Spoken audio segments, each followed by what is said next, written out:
Theo. Hey. Back, back, back. Good boy. Hey guys, welcome back to Disc Golf Over 40. It's been too long since I made a video. Where have I been? What have I been doing? How's my disc golf game going? What happens when you take a relatively long break from disc golf? I'll be answering some of those questions and sharing with you how things have gone and where I am right now and what I've been doing. So let's get into it. Okay, so right now it is mid-December and my last video was posted the end of September. So it's been about 2.5 months.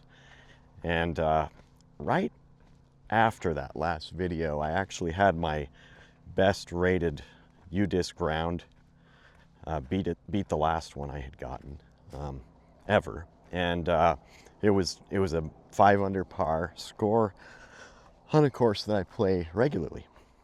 But then I kind of felt like I was burning myself out a little bit. Mainly, well, disc golf and YouTube were kind of the same thing for me for a while. For about a year now. This channel's about a year old.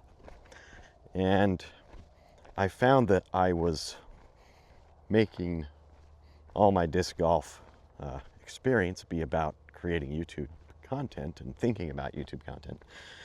I guess what I really wanted was just to take the pressure off. And disc golf felt like a little bit like pressure because it was tied to YouTube.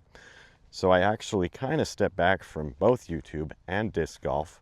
Not the whole time by any means, but long enough to make a difference in how my playing was going. So if you look at the plot of my trend of my disc golf scores over time, this is like almost 80 rounds with on a few of my favorite courses.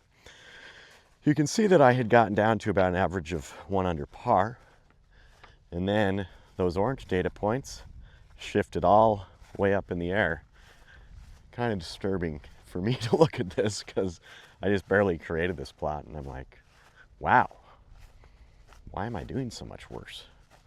What happened? Right off the bat, I took about a 20-day break with no disc golf at all, never touching a disc. And that was, like I say, right after that top scoring round. The top scoring round I mentioned was a 1-disc round using this Neutron Crave that I have. It's a Halloween one from a year or two ago. 170 grams, and this used to feel quite overstable to me and didn't feel like it would go very far. However, on this shorter course that I was playing, just had a lot of throws right to the basket. Ended up with the best score I've ever had. So, liking the Crave a lot. I've actually been using it quite a bit. It still won't go as far as the Trail, but it's been fun to test that one out a little bit more. So anyway, some of my more recent rounds, once I started playing again, after these, around a month with only going to the course once, no playing at home, no throwing at home, no putt practice at home. And then I started just doing 1-disc rounds with random discs, and they weren't always that ideal for the course. So it wasn't too surprising I wasn't doing as well, but really the main culprit in not getting par was always the short game. And it still is. All those orange data points are because of short game going downhill. And yeah, I just wasn't practicing short game. I played around and I wouldn't really practice short game while playing the round because I'm putting once per hole, and that makes it so I don't really putt very often. So anyway, that wasn't helping. Next, I more recently just have started having some ankle issues. I rolled my ankle a couple times. Honestly, it's been over the last 6 months, okay? This isn't recent, but I found that standing too much at work combined with playing disc golf and rotating that ankle, my right ankle, were ending up kind of hurting my my ankle, so I couldn't really, I don't know, have that confident throw as much. Lately, I've been more careful about the ankle. Yesterday, I played a round of disc golf doing forehand only, because it doesn't really rotate that ankle to just do this, right? You're posting on that left leg instead of the right, and I was just doing the one step into the forehand throw, and it went pretty well. Still got +3 on the course. It was a little bit longer course, but again, that was mostly due to short game, the putting. So yeah, there's a lot of things that have not been in my favor lately, but I still love disc golf. So how do you avoid going downhill when you've got these issues like not being able to play quite the same as usual due to an injury, or just feeling a little burned out and needing a break? If you want to maintain your abilities, you've still got to practice short game. All throughout last year, I was throwing into my portable basket and just practicing putting pretty much every day at home, and it was just something fun that I enjoyed doing. Yeah, it was kind of noisy when I did it inside the house.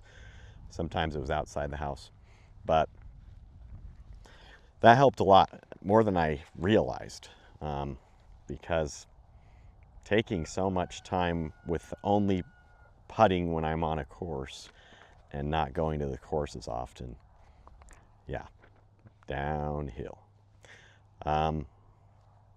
I feel like the last month or so, I have picked up my play, as you can see by how many orange data points there are in the plot, but I still haven't really gotten to where I can play at the level I was. So anyway, guys, glad to make a video here, talk a little bit about how things have been going, show you some data. My goal is to move those orange dots down back toward the trend line that I was on, the trajectory I was on, and I just need to keep practicing. So let's, maybe I'll make myself a little more accountable here by saying that on camera. I'm going to work toward that and looking forward to it. If you guys have had any struggles with your score decreasing, with challenges in being at one level with your game, and you know, whatever happens, you end up shifting back up to an earlier level that you were at, what did you do? What did you do to improve? What did you do to get back in gear? What made the biggest difference for you?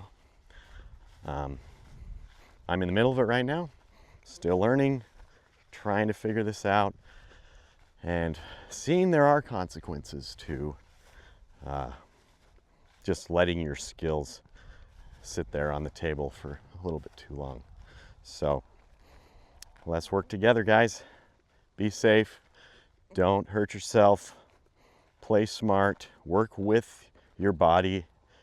If you have these injury type things like I'm dealing with right now, it's an opportunity for me to get better at my forehand game, and I'm actually kind of excited about that. So I'll probably be doing some forehand only rounds in my videos in the next while, but I think that'll be a lot of fun. So anyway, thank you for watching, and have missed interacting with you guys.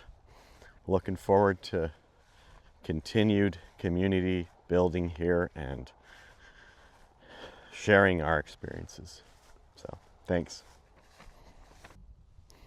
All right, just for fun, I'm going to go ahead and do a forehand throw with the Crave I've been really enjoying lately. Okay. Have to kind of work my arm loose. Okay, we're just going to try to throw that up over to the hill, maybe toward that orange disc, while I hold my notes here. Next, what I'm going to do is go feed these notes to the goats, give them a little treat. since the video's over. Actually, all right, remember, we're doing one step here. Yeah, that wasn't too bad. Nice, okay. I'll take that little throw. Have a treat. There you go. Eat the disc golf plot. Cliff.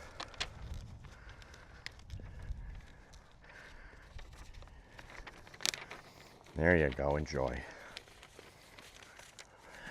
Yummy stuff, guys. What lucky goats you are.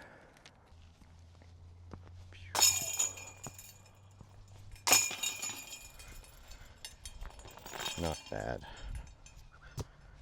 Let's try a little farther shot from back here. Oh. Not bad. Good to have more than one disc. Even if they're not exactly the same. And I know this Berg isn't a traditional popular putter, but I sure have been liking it for some reason. Not sure why. One thing, it's really soft and it definitely sticks to the chains. You know, the disc golf score data doesn't really support any of these being good putters for me right now. But it feels like they're working relative to my game right now. Good times.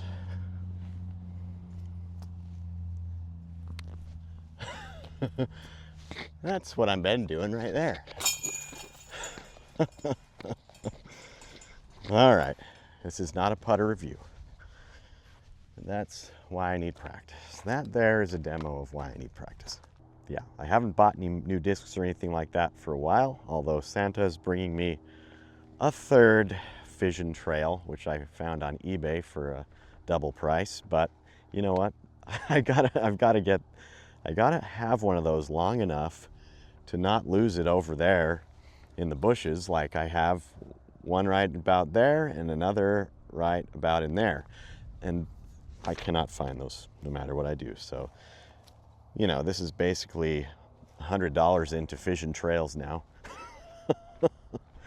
Not great, but this one will not be thrown down the hill, and I'm excited to try it out.